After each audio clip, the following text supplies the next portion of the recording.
오늘 우리에게 주시는 하나님 말씀은 열왕기하 17장 34절입니다. 함께 한 목소리로 읽겠습니다. 시작. 그들이 오늘까지 이전 풍속대로 행하여 여호와를 경외하지 아니하며 또 여호와께서 이스라엘이라 이름을 주신 야곱의 자손에게 명령하신 율례와 법도와 율법과 계명을 준행하지 아니하는도다. 아멘.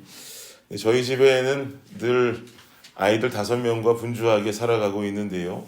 아이들 중에 넷째 아이 이라에게는 오랫동안 고치지 못한 한 가지 습관이 있습니다. 어머니는 아실 것 같은데 자기 엄지손가락을 계속 빠는 습관이에요. 근데 이 습관이 희한하게도 아주 어렸을 적에는 없었는데 동생 하리가 태어나면서부터 이걸 빨더라고요. 그래서 이렇게 손가락을 빠는 습관들을 지금까지도 고치지를 못하고 계속 보여왔습니다. 저는 뭐 별일 아니겠거니 생각했고 또 그러다 말겠거니 생각을 했는데 가만히 놔두었더니 이 습관을 멈출 생각조차를 하지 않더라고요.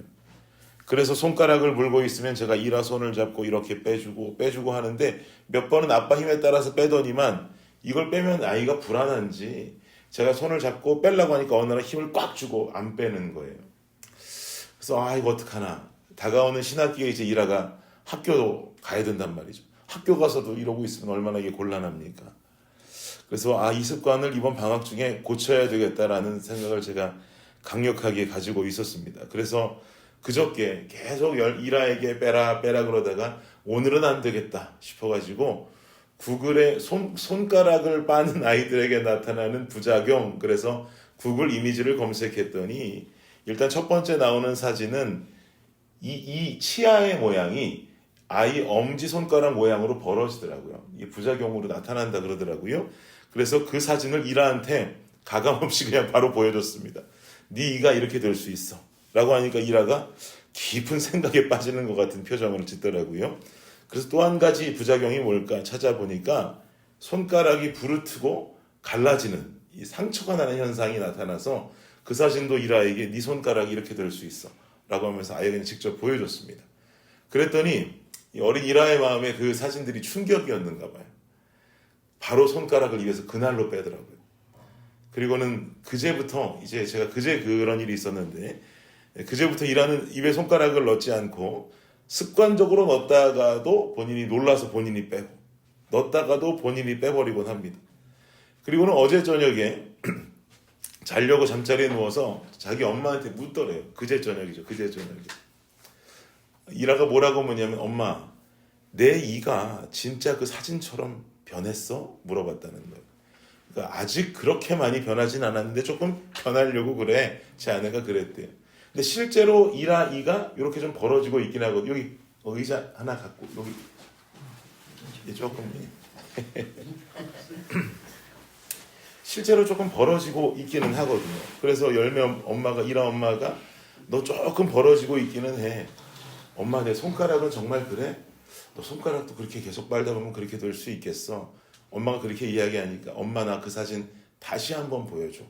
그래서 제 아내가 그걸 찾아가지고 이라에게 보여주었더니 그 사진을 다시 보면서 나 다시는 손가락 빨지 않을 거야 라고 이야기하고 잠에 들었다고 그래요. 그리고는 실제로 어저께 제가 물어봐도 한 번도 손가락을 빨지 않았다고 대답을 하더라고요. 습관이라는 것은 내 강한 결단과 충격이 없으면 멈출 수가 없죠. 그냥 내 자의와 상관없이 손가락은 입안에 들어가 있는 거니까 습관처럼 모든 것이 배겨지고 나면 이걸 내 마음대로 자동으로 끊어낼 수가 없습니다. 이걸 하면서 나 자신이 느끼는 소소한 기쁨이 있고 쾌락이 있기 때문에 그 습관을 가지고 살아가는 것이죠. 그러니 습관이라는 것은 쉽게 끊어버릴 수가 없는 것으로 내 인생에 자리를 잡게 됩니다. 여러분 어저께 본문 함께 기억해 보시면 이스라엘은 나라의 멸망 전이나 멸망 후나 별반 다를 바 없는 모습을 보였다라고 하지 않았습니까? 멸망당하기 이전에는 하나님을 섬기면서도 동시에 우상을 숭배했던 이스라엘의 모습을 보여주었습니다. 종교적으로 순결하지 않은 모습을 가지고 있었죠. 그런데 나라가 멸망 후에는 그 대상이 사실은 이스라엘 백성이 아니라 이방인들이기는 했지만 그들이 하나님을 경외하는 것을 제사장들에게 배워서 일정 기간 동안은 하나님을 경외하는 것처럼 보여지더니만 어떻게 했어요? 결국은 자기 나라 이방신들 우상들을 섬기고 제사하는 원래의 모습으로 돌아갔죠. 그런데 성경은 기록하기를 그러면서도 또 하나님은 경외하더라 라고 나왔단 말이에요. 이 모습이 제가 어제 말씀드리기를 이스라엘 백성들의 멸망 전의 모습이나 멸망 후에 사마리아에 들어와서 살아가는 이방인들의 모습이나 똑같다. 이게 구분이 없으면 되겠는가라는 이야기를 제가 어저께 드렸었습니다.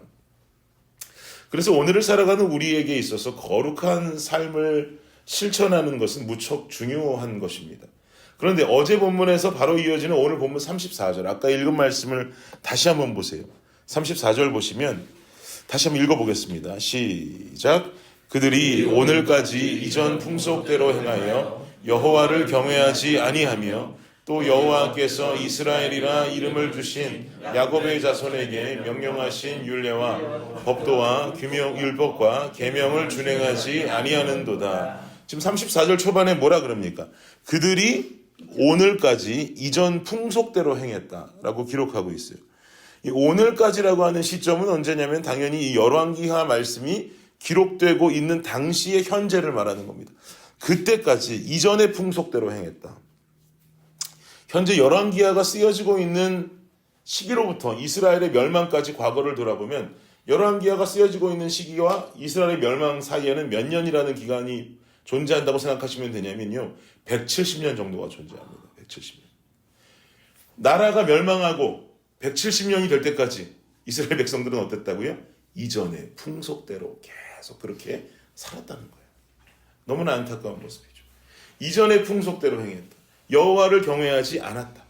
그리고 야곱에게 주신 율례와 법도 율법과 계명도 지키지 않았다 이 말입니다. 이 잘못된 습관을 끊어내기 위해서는 분명한 영적인 결단이 필요하다는 거죠. 마치 저희 집에 일하가 단호하게 사진 보고 결단하고 손가락을 입에서 확 빼내는 것처럼 우리도 야 이거 더 이상은 안 되겠다 이렇게 살면 안 되겠다 하고 그 자리에서 확 하고 돌아서는 영적인 결단 아래서 단호하게 하나님 앞에 나오고자 하는 마음이 있어야 한다는 것이죠. 사단에게 지고 끌려다니기를 언제까지 해야 우리는 그 삶에서 벗어날 수 있겠습니까? 20년 채우면 벗어날 수 있을까요? 그 시간 채운다고 벗어나는 것도 아닌데 우리는 기가 막히게도 잘 채우면서 살아가고 있죠. 사단에게 터지고 쓰러지고 넘어지기를 언제까지 해야 우리는 그 삶에서 벗어나고 승리할 수가 있겠습니까? 그 시간 채운다고 사단이 우리 자유롭게 풀어주는 것 아니잖아요. 우리가 그 자리에서 돌아서야 확 하고 돌아서야 우리는 돌아서서 하나님을 의지할 때 그 죄의 문제에서 그 악한 것들에서 돌아서게 될 줄을 믿습니다. 여러분 오늘 결단하십시오. 하루하루 차일 피일 미룰 것이 아니라 오늘 결단하시고 홀로 힘으로 쉽지 않은 결단이니까 우리는 성령이 함께함을 확신하고 신뢰해야 합니다. 힘들 때마다 포기하고 싶을 때마다 여러 가지로 내가 다 놓고 싶을 때마다 성령을 의지하고 우리는 의존해야 하는 것이죠. 우리가 계속 본문으로 보고 있는 지금 열왕기하 17장은요. 북이스라엘 멸망에 관한 마지막 보고입니다. 그 멸망의 주원인으로 거론되고 있는 것이 바로 지금 이 사건이에요. 결단이 없고 발전이 없고 변화가 없고 하나님을 두려워하지 않고 살아가는 그 삶.